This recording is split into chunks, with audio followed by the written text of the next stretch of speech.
Al nombre del Señor Jesús sea la gloria. Libro de segunda de Timoteo, capítulo 3.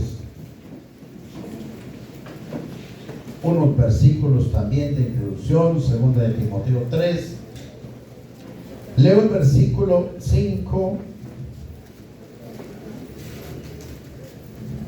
el 7 y el 8. Segunda de Timoteo 3, el versículo 5, el versículo 7 y el versículo 8.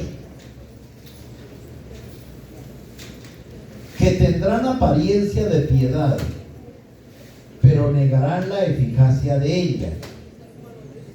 A estos evita. Verso 7. Estas siempre están aprendiendo y nunca pueden llegar al conocimiento de la verdad. De la manera que Janes y Jambres resistieron a Moisés, así también estos resisten la verdad. Hombres corruptos de entendimiento, réprobos en cuanto a la fe. Amén. Los que están de pie pueden sentarse.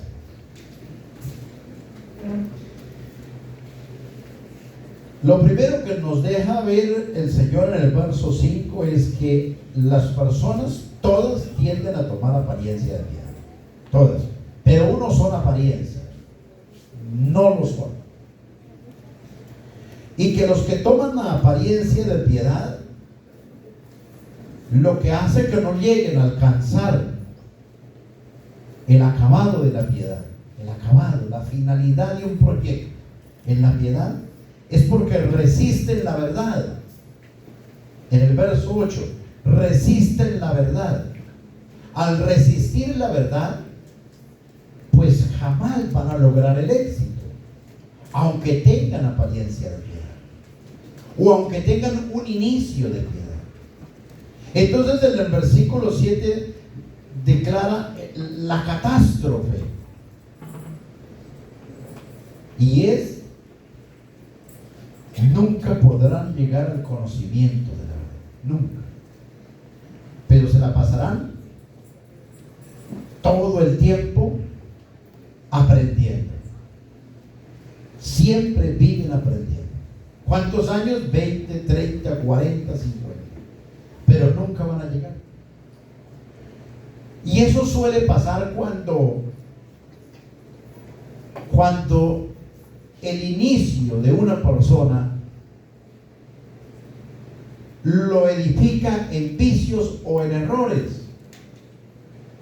Por eso el Señor Jesús dijo que cuando una persona empezara una edificación espiritualmente, coloca un ejemplo del constructor, del ingeniero, del arquitecto, y dice que lo primero que hay que colocar es la cimentación, bases.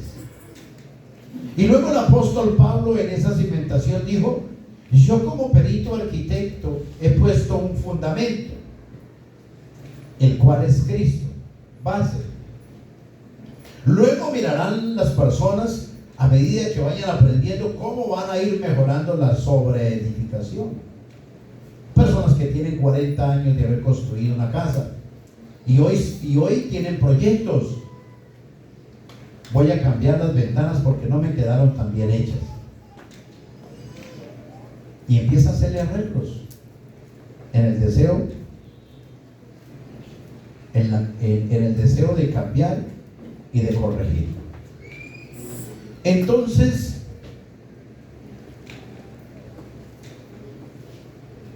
tener un buen fundamento al comienzo nos va a ayudar a tener un buen acabado al final. Por eso conviene las personas que hoy están empezando, las personas que hoy tienen dudas. Sé que nuestro deseo es tocar un tema o dos temas o tres temas, que el tiempo pues no nos va a dar para hacerlo con toda la calma como se requiere, y es que hay una polarización fuerte en lo que se conoce como trinitarismo o la unicidad o la doctrina apostólica, como se conoce la verdad. Entonces,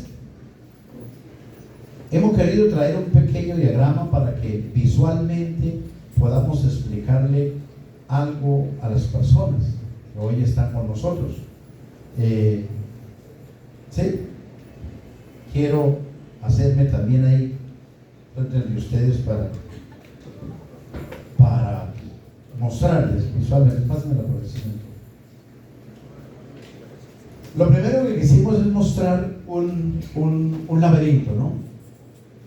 Como ustedes pueden ver, esto no funciona. Pero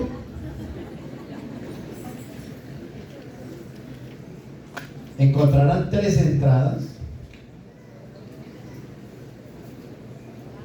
no lo quité todavía, tres entradas y una sola salida, o sea, la llegada, la verdad.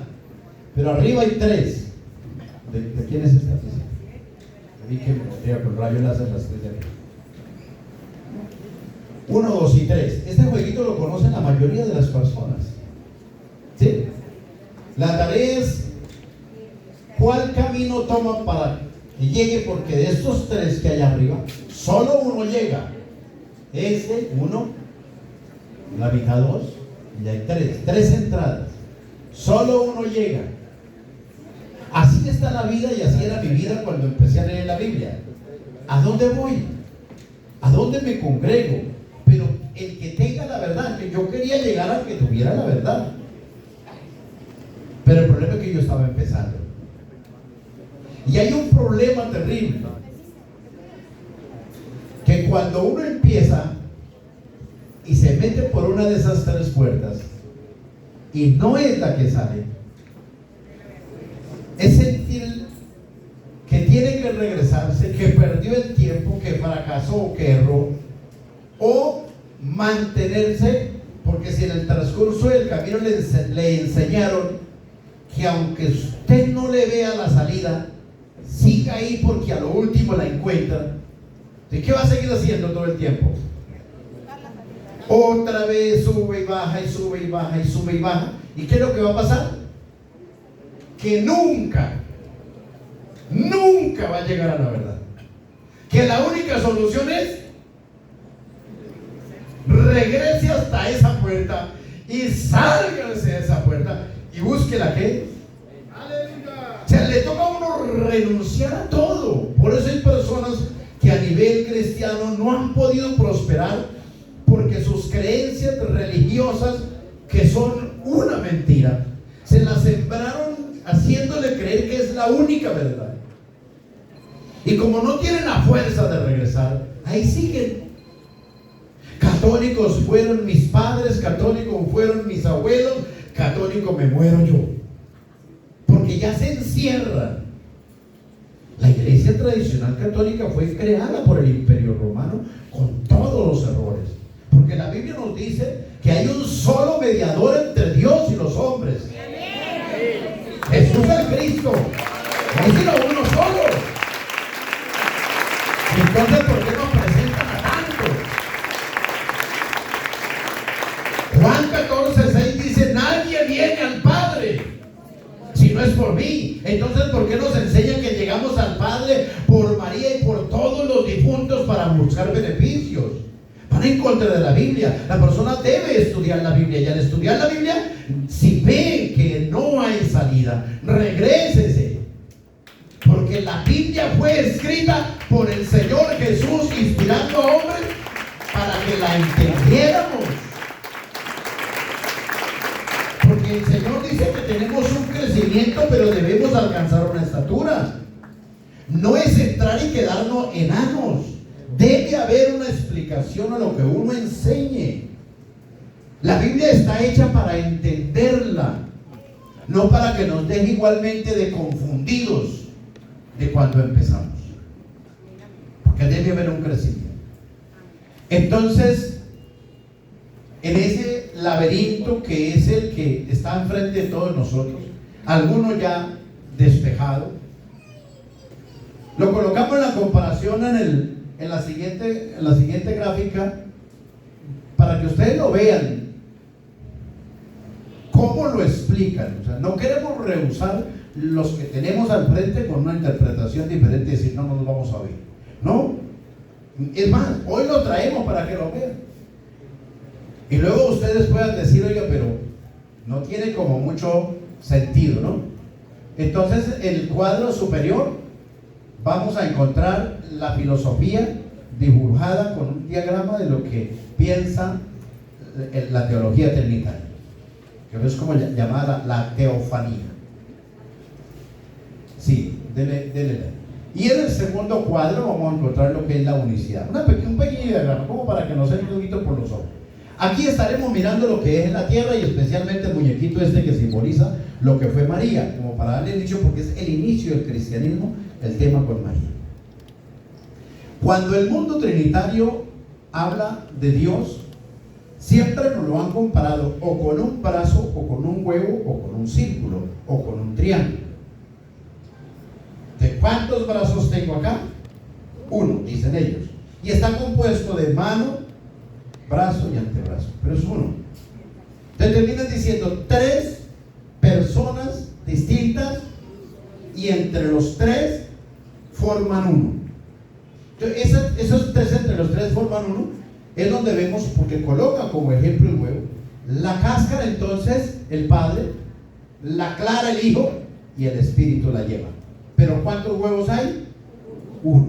Entonces dicen, así es el Padre, así es el Hijo y así es el Espíritu Santo. Tres que forman uno. Entonces cuando llega la hora de nacer de María, si tiene el triángulo en la otra esquinita, ¿no? Cuando llega la hora de nacer de María, aquí, ¿qué dicen? Que lo que se metió al vientre de la hebrea fue un tercio, no todo el ser, sino un tercio, que es el Hijo. Entonces el Hijo desciende y se mete al vientre de María. Pero como el Hijo es un tercio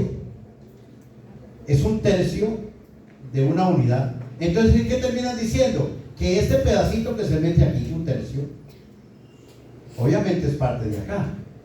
Entonces, ¿cómo lo miran acá? Vean. El Padre es Dios. ¿Sí? El Padre es Dios. El Hijo es Dios. El Espíritu Santo es Dios.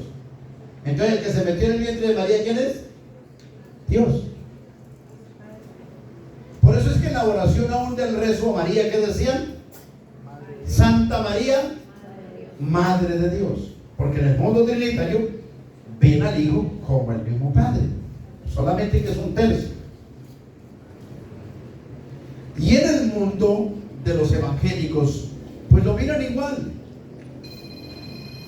que entre los tres uno, y que de todas maneras el que se metió al vientre de María es un tercio de esta unidad.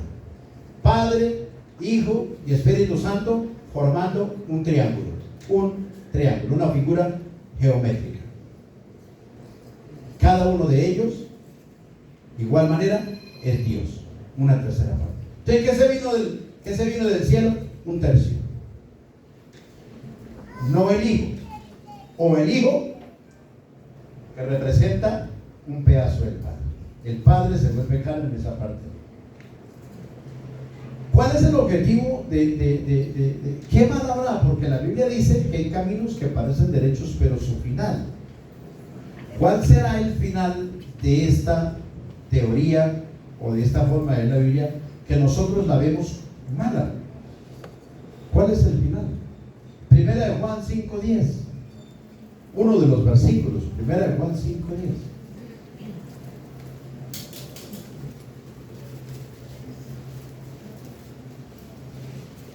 ¿Sí? Y con micrófono que la pueda leer.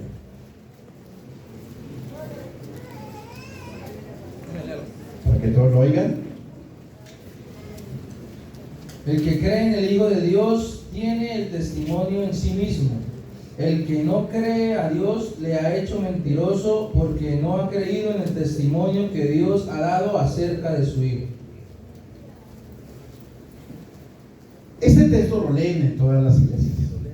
Y por eso las personas dicen, oiga, pero todos enseñan lo mismo. ¿Qué diferencia veo ahí? Ese texto se lee allá en la universidad, se lee en la Trinidad y lo leemos nosotros. ¿Ve qué dicen las gentes? todo enseña lo mismo. Pero en el tema de la unicidad, vemos una figura acá, que de igual manera opinan igual que acá. Un círculo, solo que aquí le hacen dos adentro y aquí no le hacen ninguno, pero es el mismo círculo. Y dicen que este círculo, que es el Padre, se metió en el vientre de María, y que a ese espacio de tiempo en que Él se vuelve carne, a ese espacio se le llama hijo, pero luego que asciende, pues otra vez vuelve a ser el Padre en espíritu. En otras palabras, no existe el Hijo de Dios. Y aquí que están diciendo, no existe el Hijo de Dios como un ser, no existe. Tanto los unos como los otros llegan al mismo concepto. ¿Cuál? Que hay uno, que es uno solo.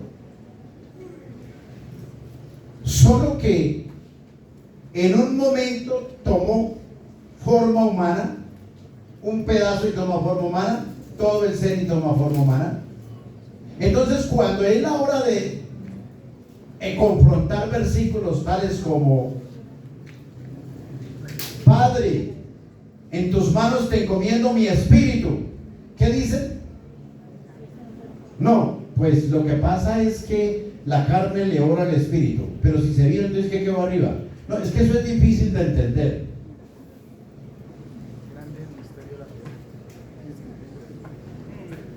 Porque ¿cuántos textos de la Biblia, como Gálatas 4:4, venido el cumplimiento del tiempo, Dios envió a su Hijo nacido de mujer? Porque de tal manera amó Dios al mundo que ha dado a su Hijo unigénito. Pero luego encontramos a Jesús en una serie de textos como Lucas 22:47, Padre, si te es posible, aparta de mí esta copa. Lucas 22:42, perdón. Padre, si te es posible. Entonces los que están empezando a estudiar la Biblia le hacen la pregunta a este Señor. Bueno, y entonces cuando el Hijo aquí nace, ya está mayor, Padre, no se haga mi voluntad. No, lo que pasa es que la carne le ora pero es el mismo. Lo que pasa es que en sí la Santa Trinidad no se puede explicar, porque así lo dice, que es un misterio que no tiene explicación. Y si es un misterio que no tiene explicación, es un laberinto sin salida. Que la carne le ora al espíritu, pero para que usted entienda eso, que tiene que meterse en unos 20, 30, 40, no sé cuántos los días de ayuno que le toque, pero no es para entender, es para aceptar. Pero que esto no lo entiende todo el mundo. Porque es que es a las malas que tienen que meter una filosofía, pero hasta el más inconverso, cuando se lee el texto, Dios envió a su Hijo. ¿Es que es difícil a una persona entender que el Padre envió a su Hijo? Eso es elemental, eso lo entiende todo el mundo. El texto más conocido, el que ya leíamos: de tal manera amó Dios al mundo que ha dado a su Hijo unigénito, para que todo aquel que en él crea no se pierda, mas tenga la vida eterna. Entonces, por eso nosotros encontramos en un texto como lo es Colosenses 11:3, que dice, esto es para empezar nada más, porque los que ya han tenido la oportunidad de ser ejercitados, los que están en un proceso de temores o de dudas o de miedos, nosotros encontramos un texto donde dice, y lo dibujamos entonces para tomar el mismo dibujo. Aquí está Dios, pero más abajito mostramos al Hijo. ¿Y cómo lo mostramos? ¿Cómo lo mostramos? Lo mostramos como en un círculo más pequeño. ¿Sí? ¿No lo encuentran? Un círculo más pequeño y una parte más abajo, como por decir algo, digo, esto aquí, ¿verdad? Más pequeño y abajo, porque el texto de Juan 14:28 dice, porque he dicho que voy al Padre, porque el Padre mayor es que yo, mayor. Ahora 1 Corintios 11:3. Mayor mirándolo en tamaño, como para tratar de sacar la luz de lo que el texto dice. En 1 Corintios 11:3 dice, porque debes saber esto. ¿No está ahí? Pase. Está, creo que se nos borró.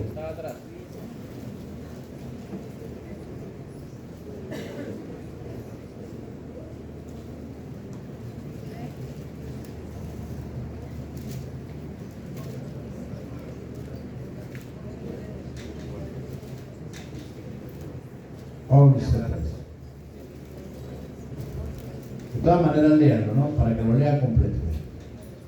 Dios debe saber esto, que Dios es la cabeza de Cristo, Cristo la cabeza de todo varón y el varón la cabeza de la mujer.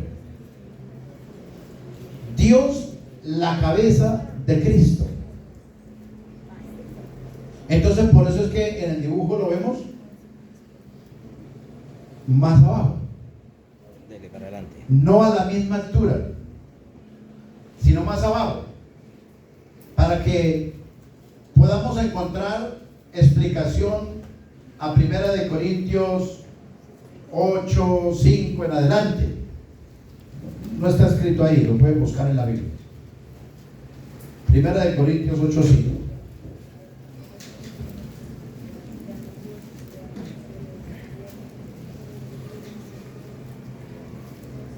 Leemos otros versículos. Empezamos por este.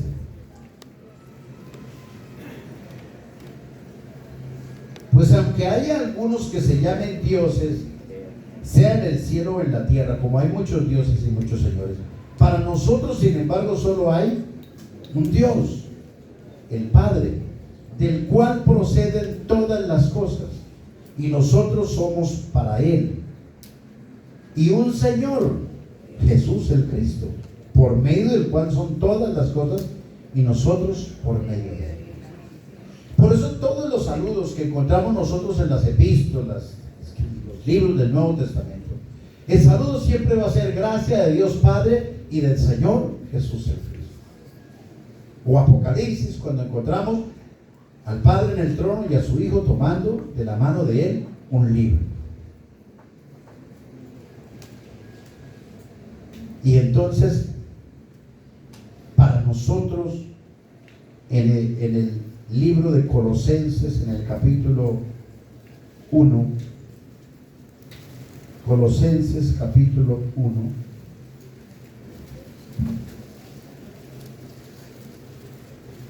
en el versículo 13 en adelante, el cual nos ha librado de la potestad de las tinieblas y trasladado al reino de su amado Hijo, en quien tenemos redención por su sangre, el perdón de pecados. Él es la imagen del Dios invisible, el primogénito de toda creación. Primogénito de toda creación. Él es el primogénito de toda creación. Lo primero que el Padre crea es a su Hijo. Versículo que también encontramos en el libro de Apocalipsis. Apocalipsis capítulo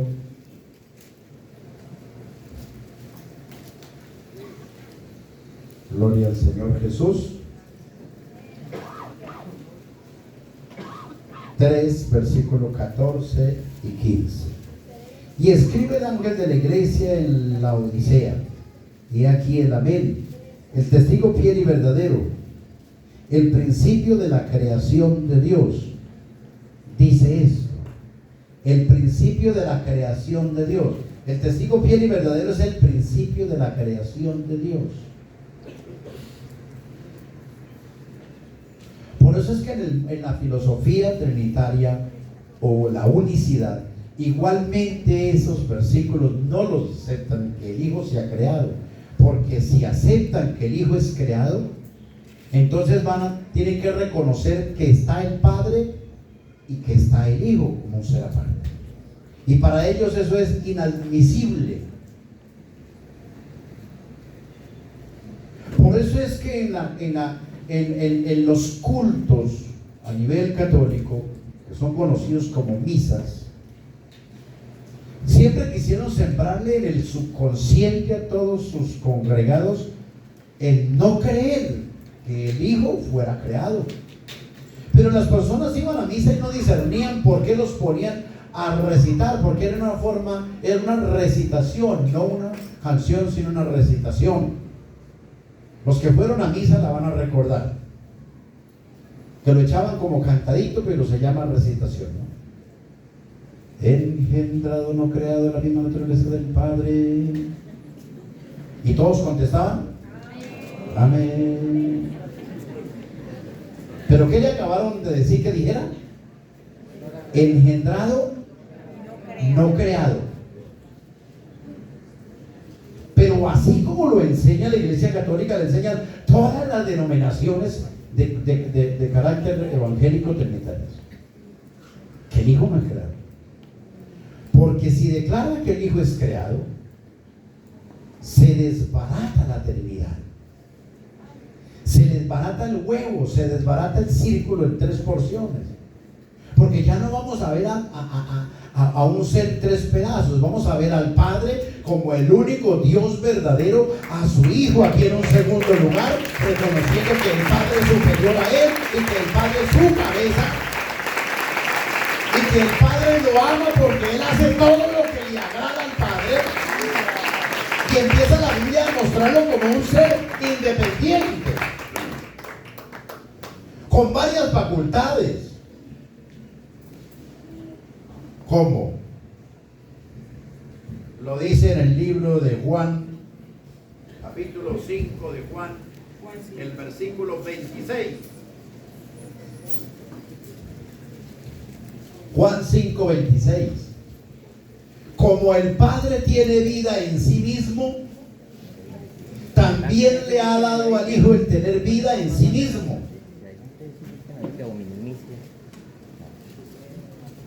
Vida en sí mismo.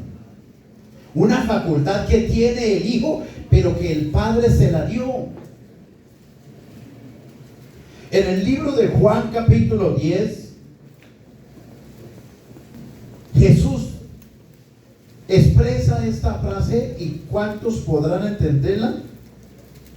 Espero que hoy usted la entienda. Versículo 17. Por esto me ama el Padre. O sea, si el Hijo no existe, ¿por qué se la pasa el Hijo diciendo que el Padre lo envió, que hace su voluntad, que el Padre lo ama? Si no existe. Por esto me ama el Padre, porque yo pongo mi vida para volverla a tomar. Nadie me la quita, sino que yo de mí mismo la pongo. Tengo poder para ponerla y tengo poder para volverla a tomar. Pero aclara, este mandamiento lo recibí de mi Padre. Yo tengo vida en mí mismo porque el Padre me dio eso a mí. Yo me puedo dejar matar y yo me puedo resucitar, pero porque el Padre me dio esa autoridad a mí. O sea, Él no está diciendo es porque yo soy el Padre. Él está diciendo que Él tiene esa facultad porque el Padre se la delegó. Por eso la Biblia dice: toda potestad me es dada en el cielo y en la tierra. ¿Quién se la dio? El Padre. Encontramos textos como el que ya mencionaba: Padre, no se haga mi voluntad sino la tuya. Porque hay un ser totalmente aparte del Padre.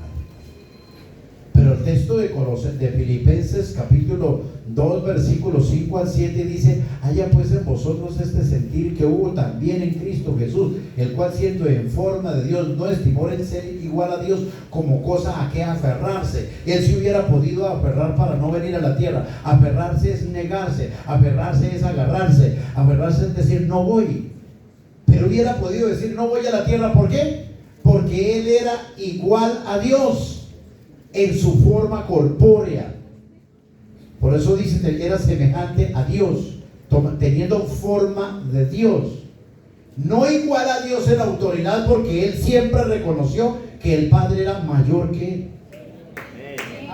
Él era igual en su forma corpórea, porque el Padre le dio un cuerpo que salió de su mismo ser. ¿Qué es lo que nos dice Hebreos 1:3? La imagen misma de su sustancia. Y por eso encontramos textos como Hebreos 5:5. Yo te he engendrado hoy. Entonces, cuando la Biblia habla de engendrar, que el Padre engendra al Hijo, sean los unitarios o la unicidad o la Trinidad, dice que está hablando del momento en que se mete en el vientre de María, que a eso se le llama engendrar. Pero cuando nosotros miramos en la palabra de Dios, como lo dice Juan 17:5, Juan 17:5,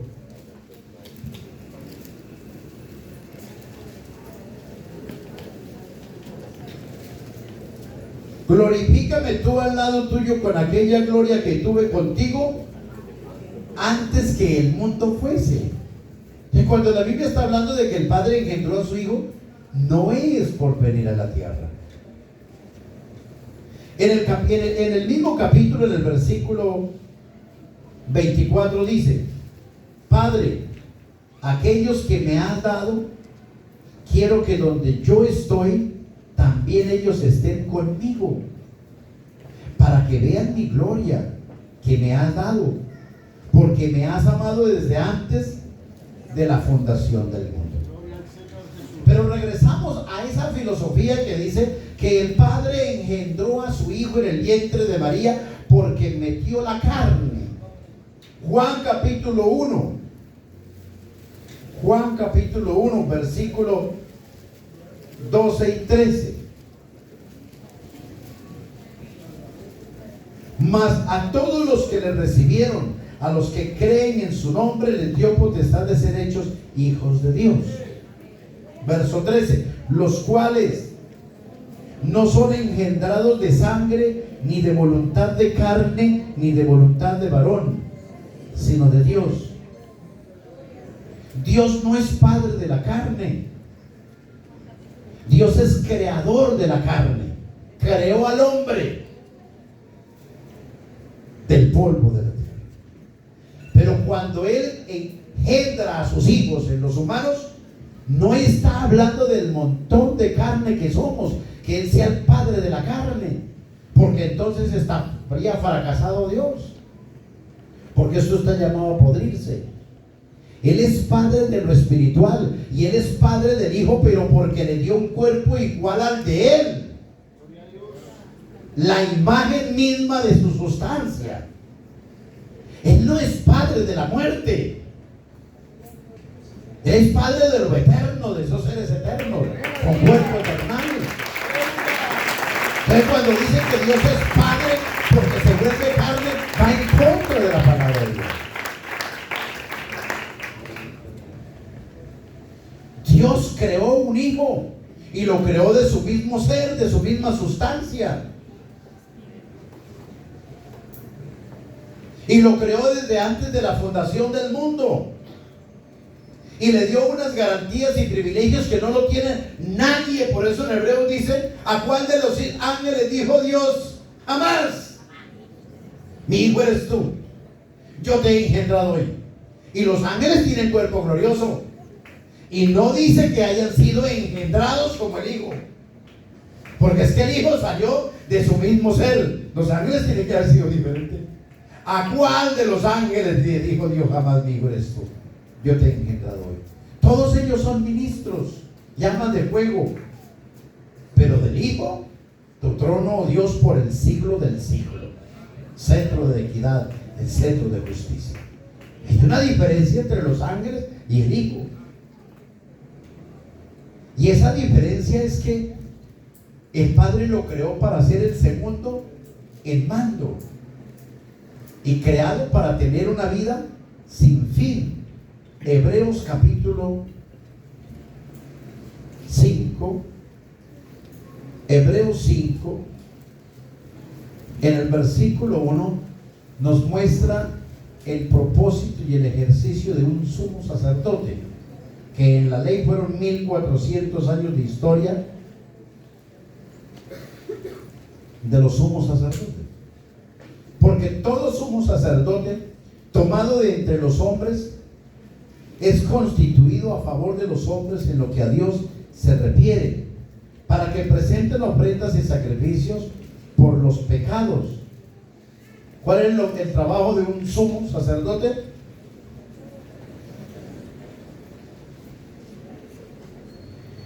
Hebreos capítulo 7, el versículo 21. Hablando de los demás sacerdotes y ahora hablando del sumo sacerdote que es su hijo.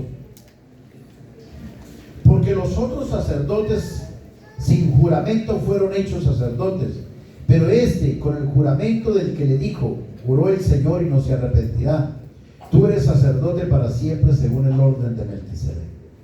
Por tanto, Jesús es hecho fiador de un mejor pacto.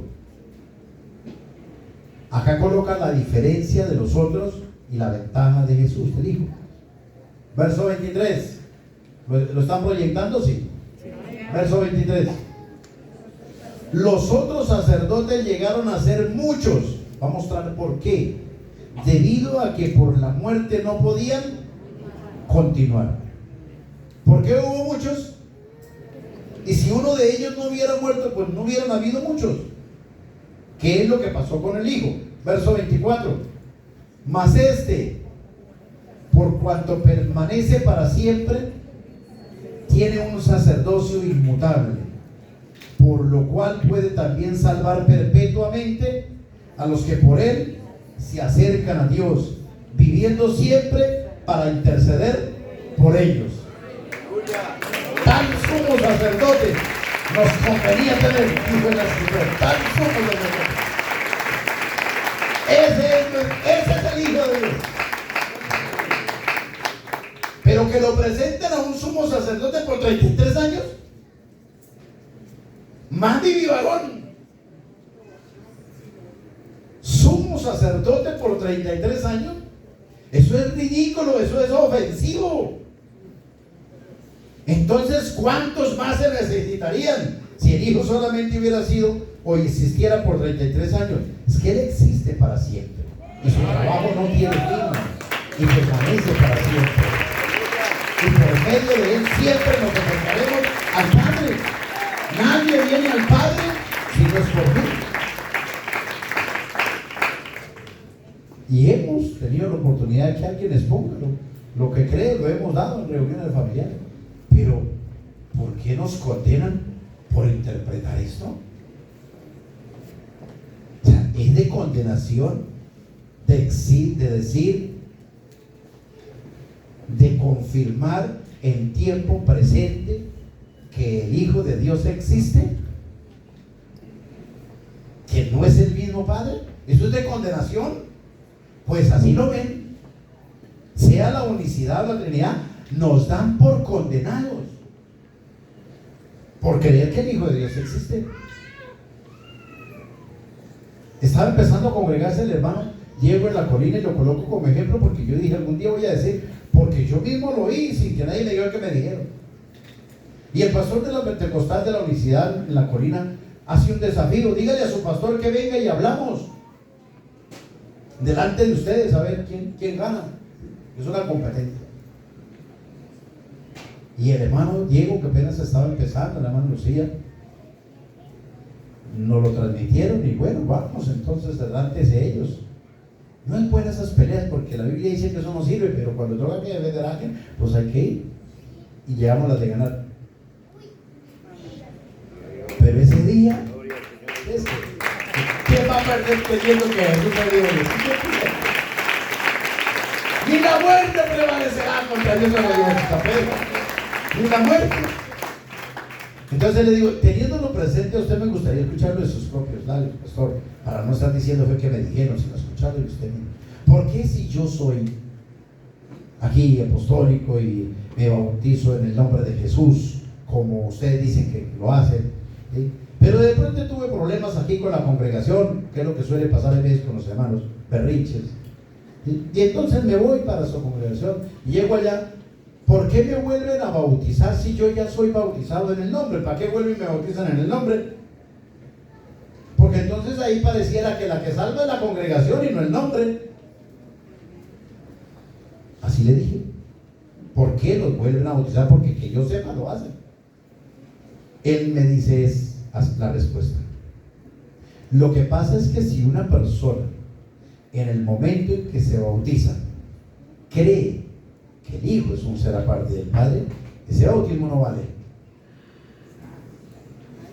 Pero nos lo dijo con una frase suave, porque si dice que no vale quiere decir que no salva, y si no salva entonces condena. Entonces si yo creo que el Hijo es un ser aparte del Padre, me condeno para ellos. Pero ¿dónde están los versículos que lo digan? ¿Dónde?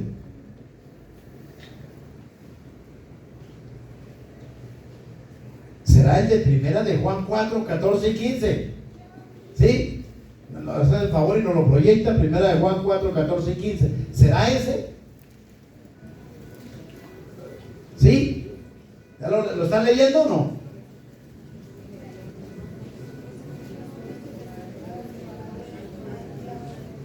¿Ah? ¿Está hablando del tiempo pasado, presente o futuro? No lo oigo. En tiempo presente. O sea, esta Biblia la podemos leer hoy en tiempo presente, no en pasado. Que el Hijo fue Hijo por 33 años. Que el que cree que Jesús fue el Hijo por 33, ahí Dios está contento. Pero si yo creo que el Hijo existe por más de 33 años, ya el Padre no está contento. Ahí dice así. ¿Lo leemos en voz alta? Nosotros hemos visto y testificamos que el Padre envió al Hijo, el Salvador. Todo aquel que confiese que Jesús es, hoy tiempo presente, no fue, es el Hijo de Dios. Dios permanece en él y él en Dios.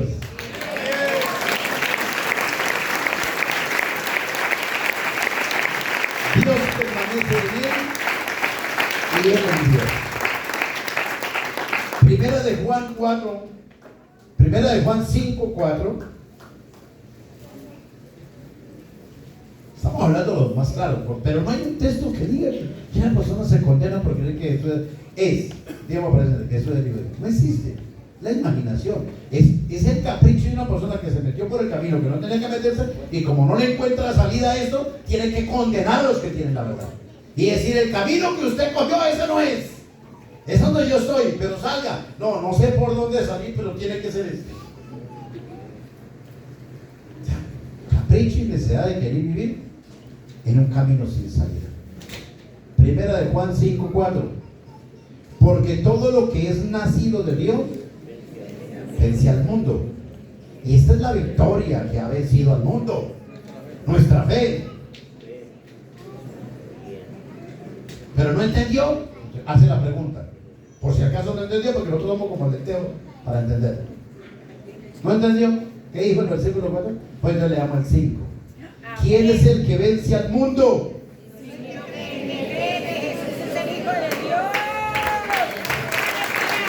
¿Quién es el que vence al mundo? Y entonces, ¿por qué no dan por condenados por creer que Jesús es el Hijo de Dios? ¿No será que somos afortunados y que nos metimos por el camino correcto que nos lleva a la verdad? ¡A Dios gracias! Por eso en el diagrama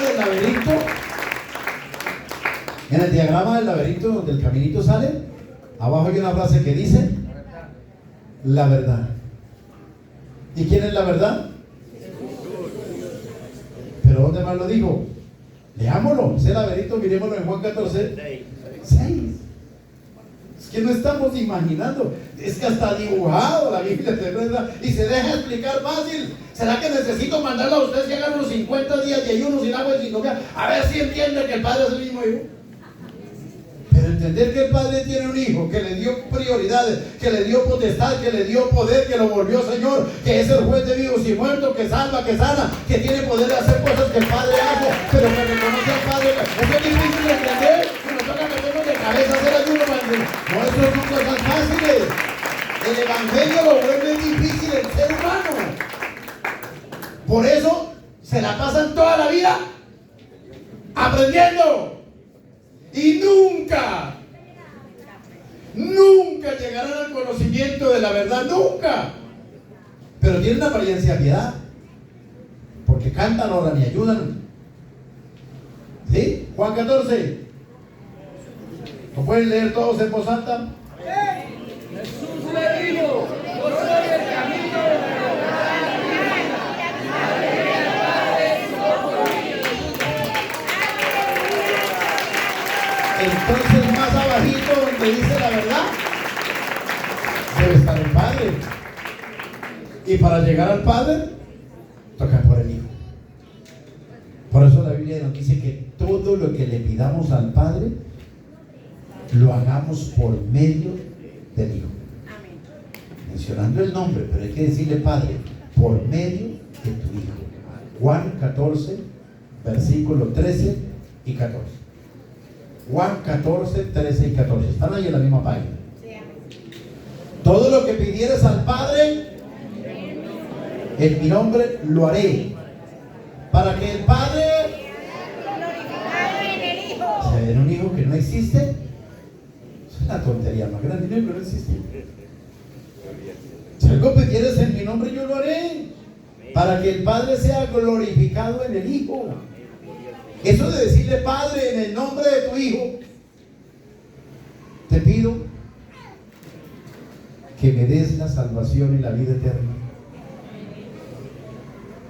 ¿No es la oración de esta mañana? Ya que vinimos a confraternidad de alguien que quiera entregarse a Jesús y de alguien que se la lleve meses o un año preguntando quién tendrá la verdad y a dónde me congregaré.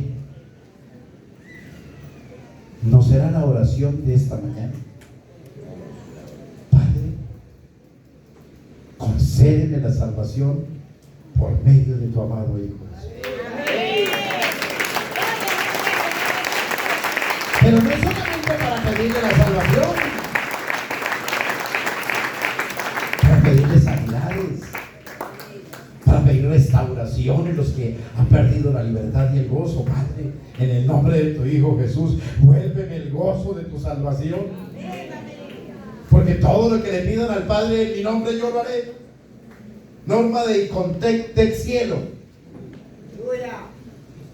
que cubre todas las reglas, perfecto, las medidas, porque al Padre le plació que en su Hijo habitara toda la plenitud de la deidad. Colosenses 1:19. Se fue una ley del Padre. Hoy tenemos a un Salvador, a un mediador con unas virtudes y unas capacidades que a nosotros mismos nos cuesta trabajo dimensionarlas. Por eso la Biblia dice: tenemos tal sumo sacerdote que traspasó los cielos. Traspasó los cielos. Entonces, cuando leemos en Apocalipsis capítulo 4, Apocalipsis capítulo 4, bueno, leamos el capítulo 5 para avanzar la adoración celestial. Pero en el versículo 4 nos da un pequeño diagrama parecido al que tenemos ahí. Vi en la mano derecha, el versículo 1, Apocalipsis 5:1, ¿sí? Vi en la mano derecha del que estaba sentado en el trono un libro escrito por dentro y por fuera, sellado con 7 sellos. Vi un ángel fuerte que pregonaba a gran voz: ¿quién es digno de abrir el libro y desatar sus sellos? Ninguno, ni en el cielo, ni en la tierra, ni abajo de la tierra, podía abrir el libro, ni aún mirarlo. Nadie, ni arriba, ni abajo, en ningún lugar. Y Juan se puso a llorar. O sea, qué tristeza. Y él estando ahí dice, qué tristeza, yo no soy digno y nadie es digno, ni ángeles, ni Gabriel, ni Miguel, ni nadie de los grandes espíritus, ni los 24 ancianos, ni los 4 seres vivientes que son querubines. Lloraba yo mucho, o sea, imagínate el llanto de Juan, y lloraba mucho, porque no se había hallado a ninguno digno de abrir el libro, ni de leerlo, ni de mirarlo. Y uno de los ancianos me dijo, no llores, no llores. El fin de la humanidad tiene un final feliz, no es llorar, es entregarnos a Jesús. He aquí el león de la tribu de Judá, la raíz de David ha vencido para abrir el libro, desatar sus 7 sellos. Y miré y vi en medio del trono y de los 4 seres vivientes y en medio de los ancianos estaba en pie un cordero como inmolado, que tenía 7 cuernos, 7 ojos, los cuales son los 7 espíritus de Dios enviados por toda la tierra. Y vino, ¿quién vino? Y entonces los que dicen que el Hijo no existe, ¿quién vino? Que no existe, porque existió fue por los 33 años y después se fue y ya otra vez es el Padre. Entonces, ¿quién tomó de la mano de quién? ¿Quién vino? Que la Biblia dice que vino, tomó el libro de la mano derecha del que estaba sentado en el trono. Y cuando hubo tomado el libro, son de los seres más grandes, son los seres vivientes en el sistema de Dios. Cuando hubo tomado el libro, los seres vivientes y los 24 ancianos se postraron. Se postraron. Que el Hijo no existe. Que no existe. Los duros del sistema celeste se le arrodillaron. Se le arrodillaron. Todos tenían arpas y copas de oro llenas de incienso, que son las oraciones de los santos.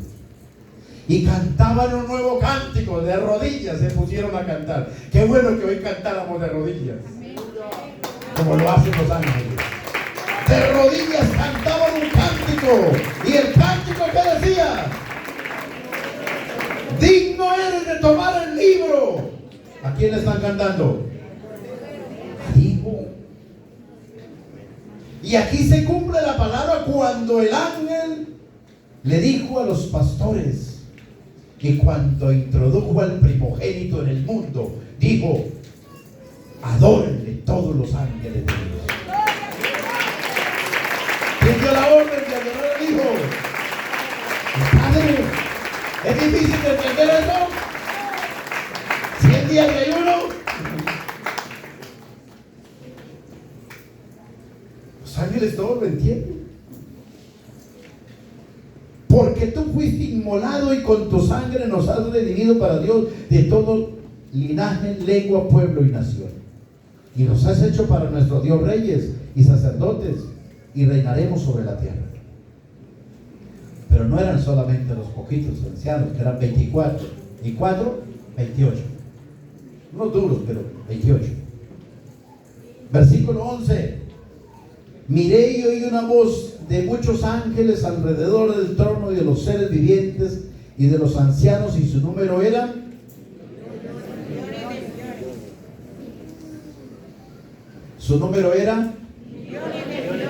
millones de millones.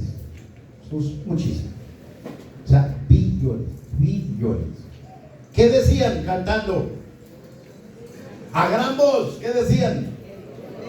El cordero que fue inmolado es digno de tomar el poder, las riquezas, la sabiduría, la fortaleza, la honra, la gloria y la alabanza. Alguien que no existe. Sacando poder para alguien que no existe. El cordero que fue inmolado. ¿Por qué creen que estaban arrodillados? Porque es que es digno de que lo adoren. Y el que no lo haga, el que no lo haga es el que pierde el privilegio de adorarlo. Es que es un privilegio. ¿Crees tú en el Hijo de Dios? Le dice a Dios, le dice a ¿crees tú en el Hijo de Dios? Y le dijo, dígame quién es para adorarlo. Dígame quién es.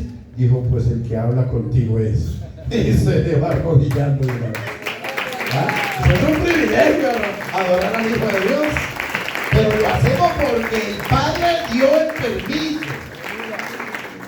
Cuando introduce al primogénito en el mundo, dijo, adórenle todos los ángeles.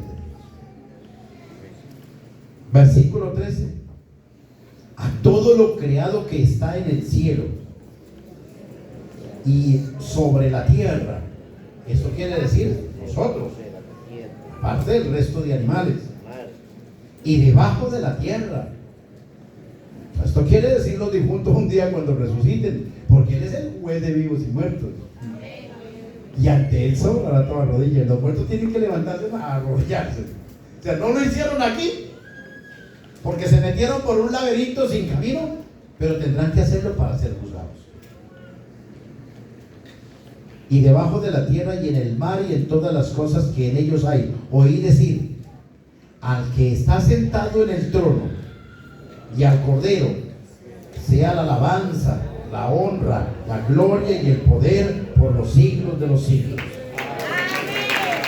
Los 4 seres vivientes decían, como dijo la hermana, amén, amén. Y los 24 ancianos se postraron sobre sus rostros. O sea, no solamente fue de rodillas, pusieron la cara al piso y adoraron al que vive por los siglos de los siglos. Su sacerdocio no tiene fin. Por eso se puede adorar por los siglos de los siglos. Por eso no hay nada sino un sumo sacerdote, porque ya a la muerte a él no lo afecta. No lo afecta. Entonces dice Filipenses capítulo 2, Filipenses 2,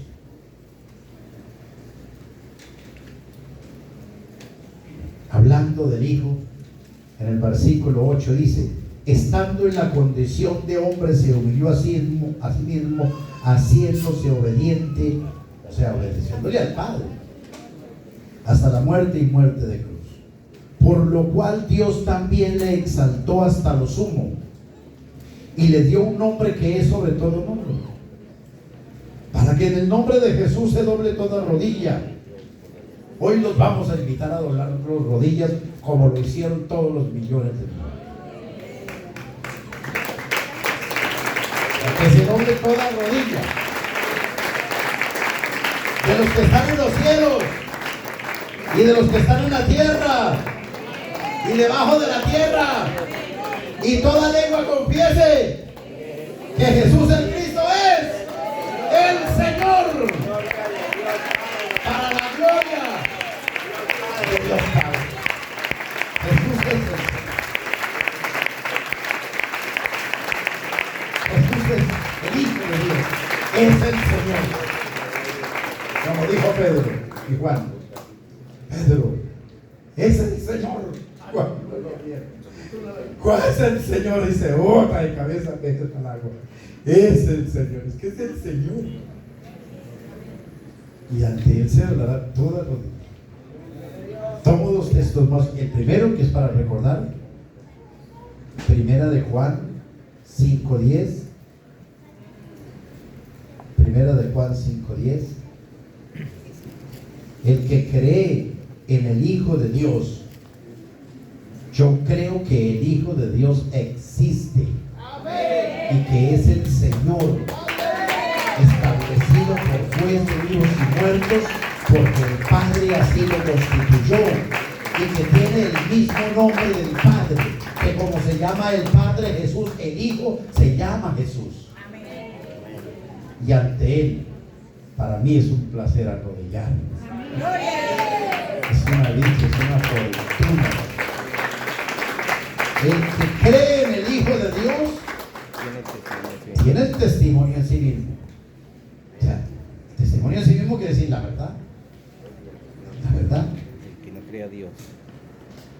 El que no cree, a Dios le ha hecho mentiroso, porque no ha creído en el testimonio que Dios ha dado acerca de su Hijo. El Padre dio un testimonio, y el testimonio que Él dijo fue: este es mi Hijo amado, a Él oíd, a Él oíd, porque en Él tengo complacencia. El Padre dio el testimonio, a Él oíd. ¿Qué quieres que haga, Señor? A Él oíd. Libro de Segunda de Pedro, capítulo 2. Falsos profetas y falsos maestros.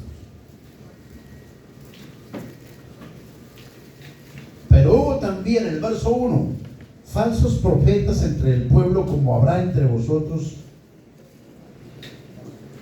falsos maestros, que introducirán encubiertamente herejías destructoras, y aún negarán al Señor que los rescató, atrayendo sobre sí mismos destrucción repentina. Muchos, no digo poquitos, muchos seguirán sus disoluciones, por causa de los cuales el camino de la verdad es blasfemado. ¿Cuál es el camino de la verdad? El Hijo. El Hijo. De blasfemar y decir que el que crea que existe el Hijo de Dios se condena. No envió Dios a su Hijo al mundo, sino para que el mundo sea salvo por Él. Y todo el mundo, los que creen en la Trinidad, en la necesidad, que si creemos que existe el Hijo, que nos condenamos en contra de la palabra. Pero el versículo 3 si lo practican bien, ¿no? Por avaricia dan mercadería de vosotros con palabras fingidas. O sea, al que sí reconocen que existe es la plata. Por eso, para ese tema sí son buenos para predicar, de los mejores. Plata.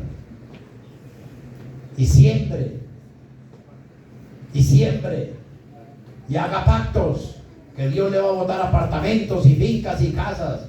Para eso sí son buenos, le exageran lo que Dios no dijo.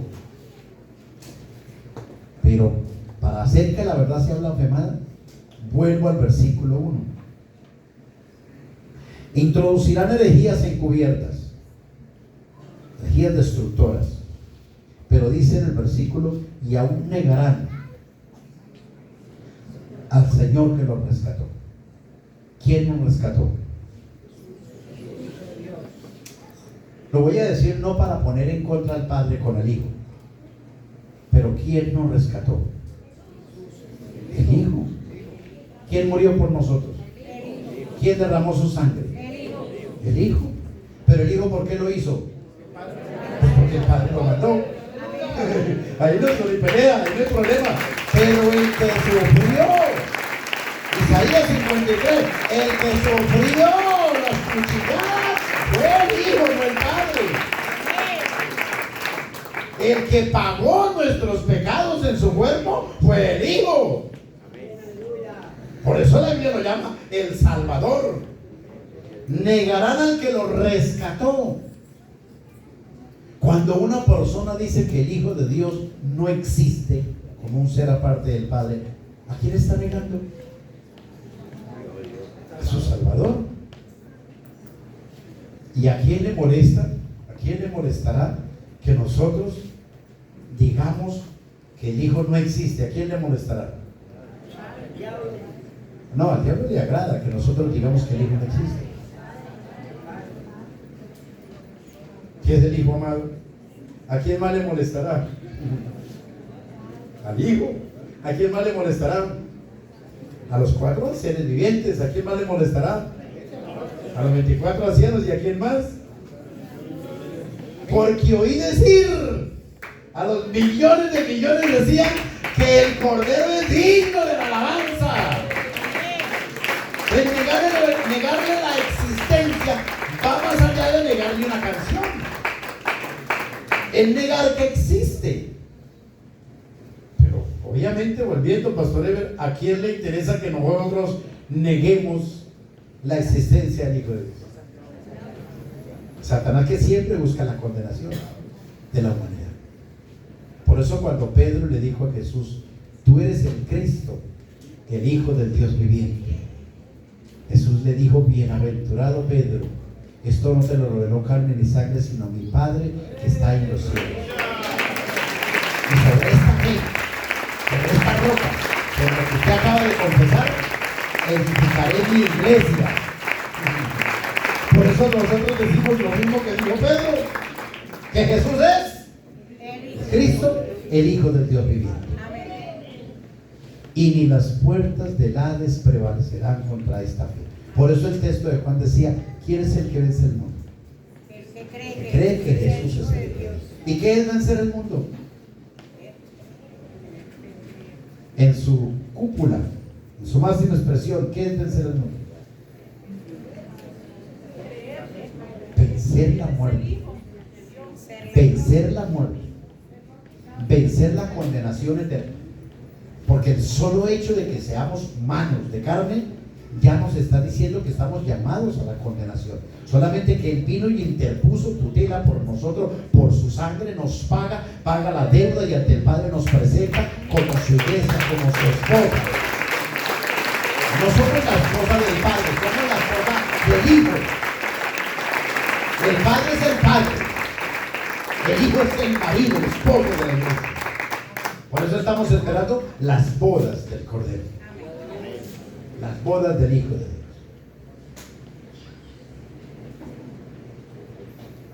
Negar la existencia del Hijo de Dios es atentar contra nosotros mismos, contra nuestras esperanzas y ilusiones. Podrán caminar, como dijo el apóstol Pablo, tendrán apariencia de piedad, pero no irán más adelante. O sea, hasta cierto lugar llegan, pero de ahí no pasan. Por eso dice que siempre se la pasan aprendiendo, pero nunca llegan al final. No irán más adelante. Desafortunadamente, y da pesar, porque dan ganas de llorar. ¿Saber que hay tantas personas que se van a perder? Porque es que creer en el Hijo de Dios es tener la vida eterna. Un texto más, Juan capítulo 20. Juan 20.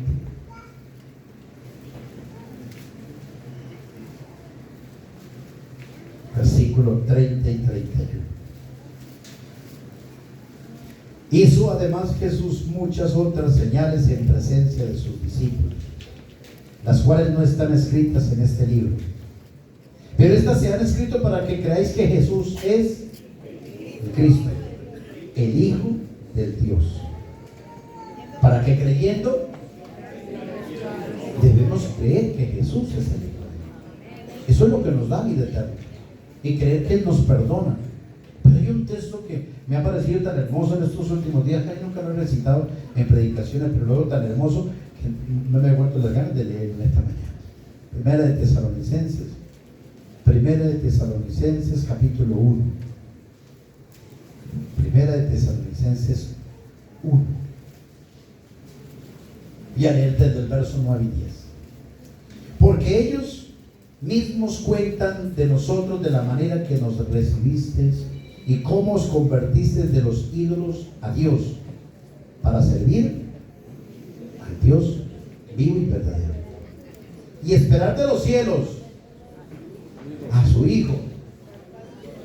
O sea, y si no existe, entonces ¿a quién esperamos? Si el Hijo no existe, ¿a quién esperamos? Y la Biblia nos dice en Filipenses que Él viene en cuerpo de gloria, y dicen que el Hijo es la carne. Entonces nos quedamos sin salvación, porque entonces ¿quién viene por nosotros si el que viene es el Hijo y no creímos en Él? Esperar de los cielos a su Hijo, al cual resucitó de los muertos, a Jesús, quien nos libra de la ira de Dios. El cuerpo de gloria. Porque lo veremos ahí tal como es. El cuerpo de gloria.